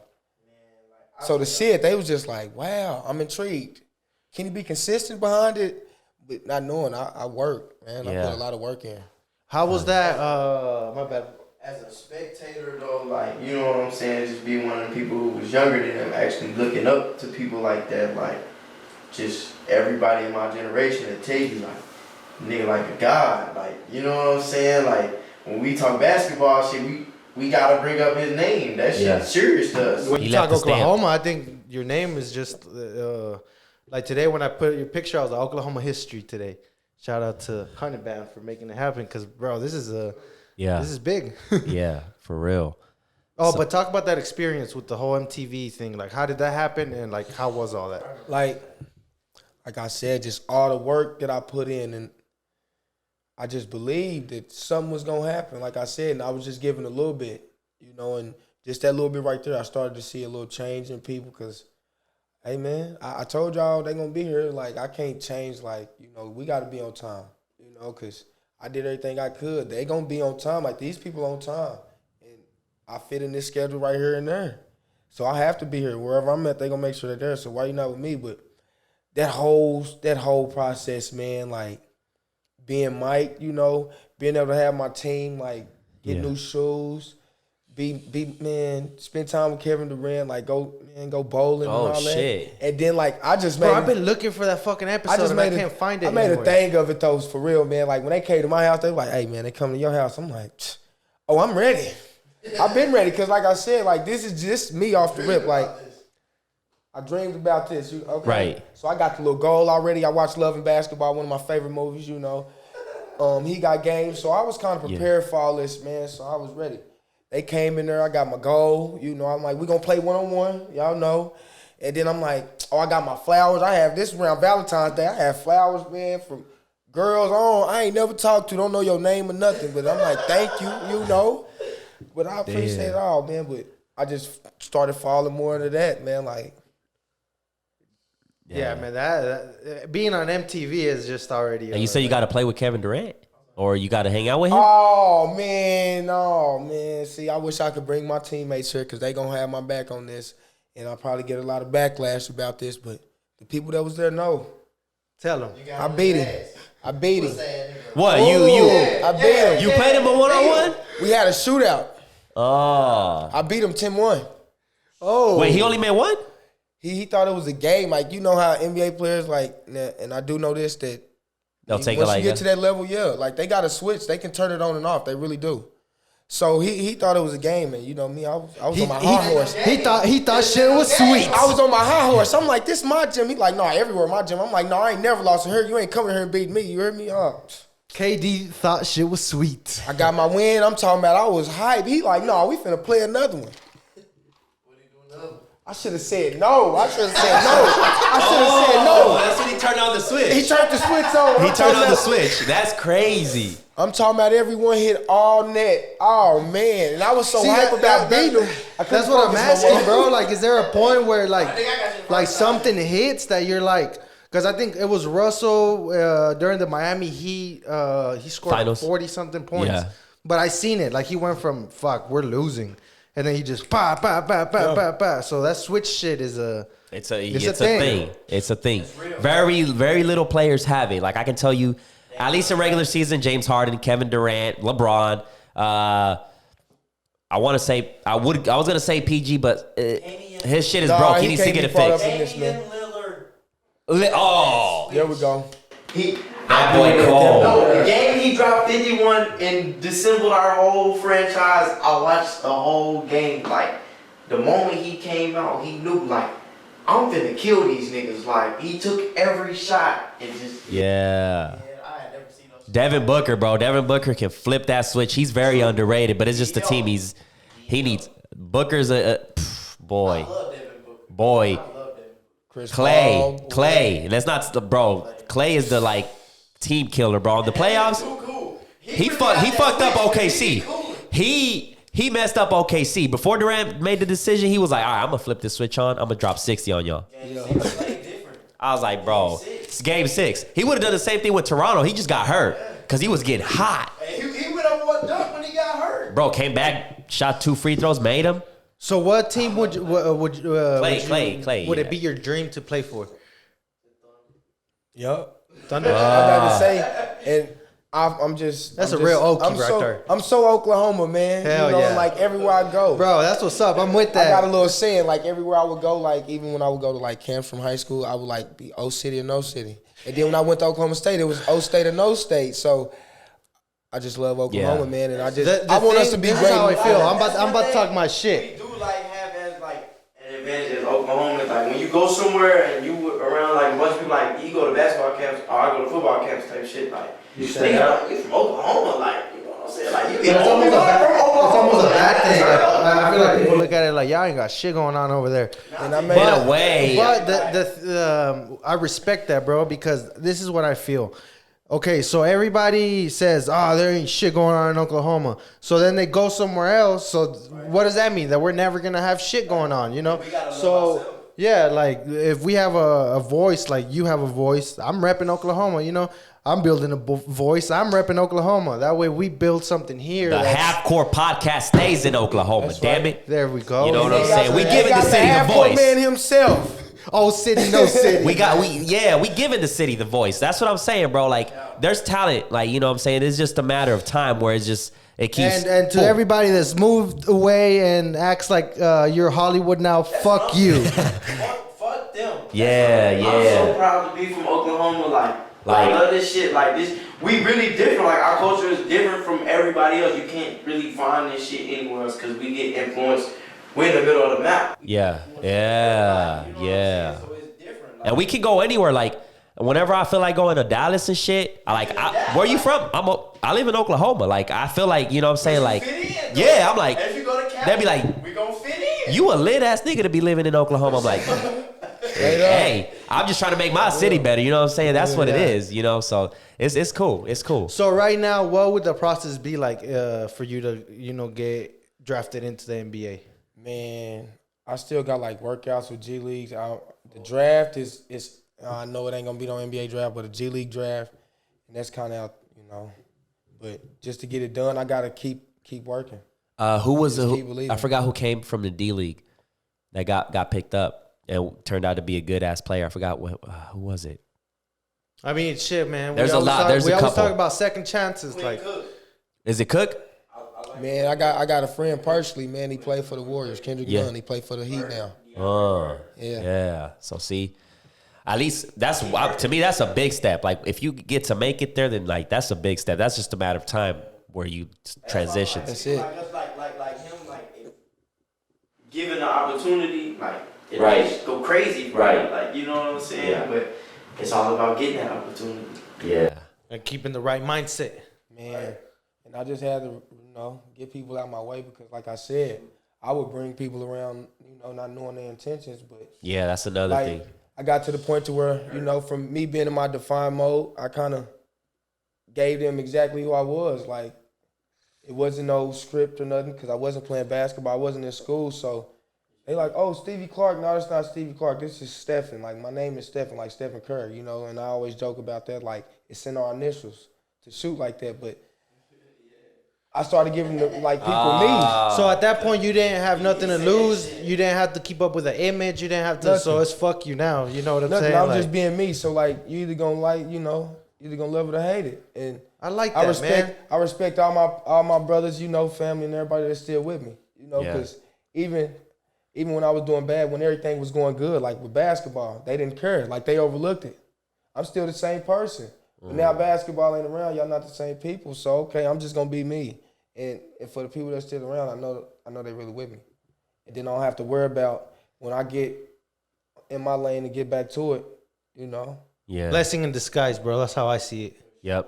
I got After all this talking, I got that's how I about like see it. 5 million horses, so ain't no telling how my engine gonna get up, how fast I'm gonna go. Yeah. And you know where I'm gonna be and how fast it's gonna happen, but I know it's coming.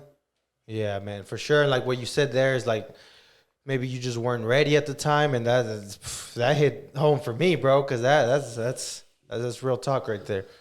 All right, so we've been in here for quite a bit now, so I'm going to ask you this question real quick, brother, and we ask everybody this. So if you had to go back 5 years from now and tell yourself something, what would it be?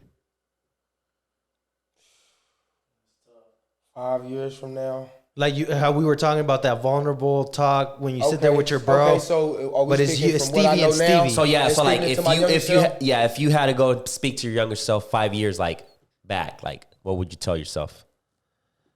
Being born was cool. Like literally, like I swear that's all I did. Eat, sleep, basketball. So I didn't party like I started partying when my name got a buzz and all that, Yeah. Cause I'm like, I know ain't nobody outworking me, so I can go kick it a little bit. And then, like I said, my mom wanted to tell me I was starting to change because I started to partying more and wouldn't wake up as early as I would, you know. And like I would tell anybody, the bigger your dreams, the earlier you got to wake up. Yep. That's a big thing. Yeah, that's real talk right there, man. That's real talk. Not much else that needs to be said. Yeah. So where can they find you, man? You got social media? What? Man, yeah, I got social media right now. And like I said, I'm in the transition. I got a Go Get You Some Money page, I'm supporting my brother's clothing line. 100 Band Savage as well, Hell yeah. And then I got my own clothing line. I'm getting ready, My brothers, man, my people that's close to me that stayed around, we all in our lanes and, we all got our own voices. Hell yeah. They can change Oklahoma. So so I appreciate all of them. 100 Band Savage, Neighborhood Barbie, Go Get You Some Money, A-Dub, TD Badass. All them is the people that, Yeah, that I give y'all my got a time community. to and all That's that, dope. Yeah, that's dope, man. So you're working on a clothing line. You got it in the works? Yeah, I got it in the works. I already got my design together. It's called The Hard Way because just from my story and everything I've been through, I went through every emotion. Like Nip would say, I went through every emotion. Yeah. From Hell yeah. From all of it. And it was hard. What do you say? The difference it was is hard. I just never stopped. That's it. And I didn't. Like, I still been at this since, like I said, I started in 12, 13. Yeah. I'm 26 now. I done had my ups and downs. It's all been great. And I'm appreciative for where I done been. And more so, I'm just working towards where I'm about to go now because I didn't see where God would take me and just everywhere, I done been. So I'm like, I got to meet him halfway. Yeah. He going to do the rest. So that's what I'm on right now. Oh yeah. Man, it was a pleasure having you, real. bro. I appreciate y'all, man. Eastside legend in the building. That was Stevie, man. King Stevie, Yeah. Good ass podcast, man. Where can they follow you if they want to follow you? Go Get You Some Money 405, and then I got my Twitter page, Stevie Why Not. Okay, bet, man. Shout out to you guys, 100 Band Savage, Stevie Clark, ladies and gentlemen. We're gonna go ahead and wrap this up. We'll catch you guys in the next one. Peace. Peace.